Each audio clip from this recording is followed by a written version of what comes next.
টাঙ্গাইলে ঈদের রাতে ইয়াবা কিনে জনতার গণধোলাই খেলেন এক পুলিশ সদস্য। মারধরের শিকার তার দুই বন্ধুও। সেই ঘটনার একটি ভিডিও ছড়িয়ে পড়েছে সোশ্যাল মিডিয়ায়।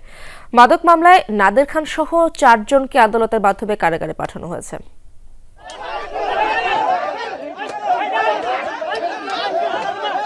উত্তেজিত জনতা গণধোলাই দিচ্ছেন 3 জনকে, তাদের মধ্যে একজন পুলিশ সদস্য।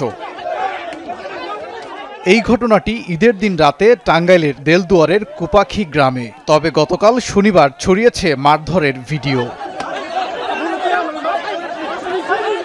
প্রত্যক্ষদর্শীরা জানান, মাদক কারবারি খায়রুলের বাড়ি থেকে ফিরছিলেন 3 যুবক। গতিবিধি সন্দেহজনক মনে হলে ঘেরাও করে এলাকাবাসী। পাওয়া যায় 50 পিস ইয়াবা, দেয়া হয় গণধোলাই।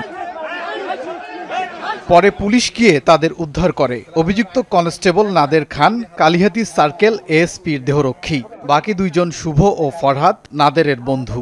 মাদক সংক্রান্ত একটা মামলা গ্রেপ্তার হয়েছে। ইয়াবা কিনতে গিয়ে বা এরকম কিছু ছিল, সে ঘটনাস্থলে ছিল, তো হাজতে আছে, অ্যারেস্ট হয়েছে আর কি, মাদক মামলায় অ্যারেস্ট হয়েছে। পরে গণপিটুনির শিকার 3 জন ও মাদক কারবারির বিরুদ্ধে মামলা করে পুলিশ।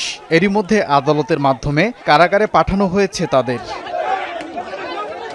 ওবায়দুর রহমান, যমুনা নিউজ।